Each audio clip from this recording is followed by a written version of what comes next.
Le Perudo est un jeu de dés et de bluff que vous pouvez retrouver par exemple dans Pirates des Caraïbes 2. L'objectif est très simple. Est-ce que vous connaissez Fortnite? L'objectif est le même, être le dernier survivant, c'est-à-dire le dernier à avoir encore au moins un dé. Pour la mise en place, mettez les 5 dés dans le gobelet de la couleur correspondante. Donnez un gobelet à chaque joueur. Si vous êtes plus de 6 joueurs, il vous suffit d'ajouter un gobelet opaque et 5 d 6 par joueur. Vous êtes alors prêt à jouer. Pour le jeu, mélangez les dés en secouant le gobelet, puis retournez le gobelet à l'envers sur la table. Chaque joueur soulève discrètement son gobelet afin de voir ses dés. Désignez le joueur qui commence, il devra parler. Lorsqu'un joueur parle, il annonce un nombre et un chiffre. Premièrement, le nombre de dés pariés. Deuxièmement, le chiffre correspondant à sa valeur.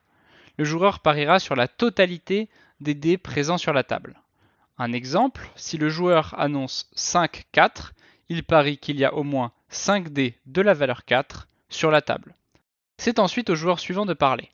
Il a alors deux possibilités, soit de dire menteur, soit de surenchérir. Dans le premier cas, énoncer menteur signifie que le joueur pense qu'il y a moins de dés que ce que le joueur précédent a parié. On révèle alors les dés.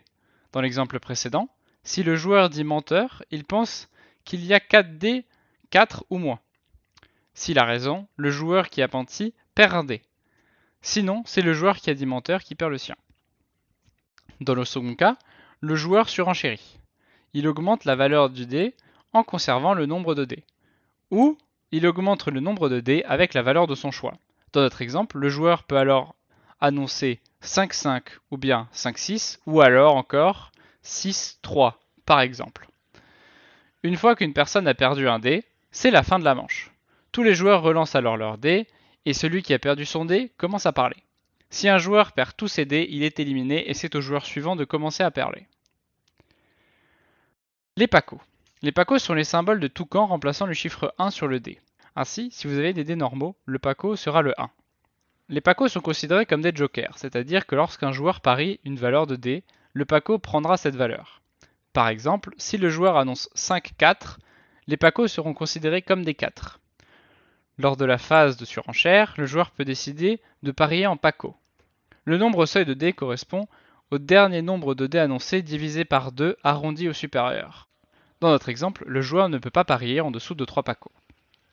Enfin, si un joueur parie en paco et que le joueur suivant souhaite parier une valeur en chiffres, autre que paco, il devra faire x2 plus 1.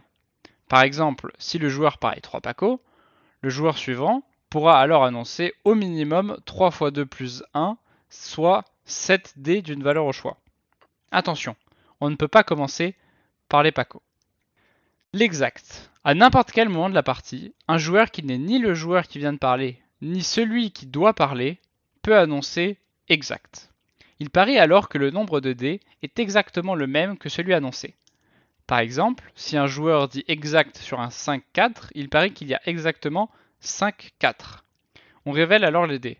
S'il y a exactement le bon nombre de dés, le joueur qui a annoncé exact gagne un dé dans la limite de ses 5 dés.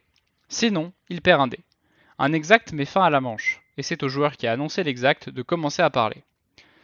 Le palifico.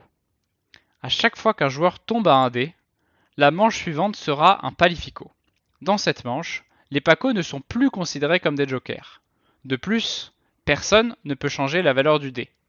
Enfin, personne ne peut annoncer exact. C'est seulement durant un palifico qu'un joueur peut commencer par des pacos.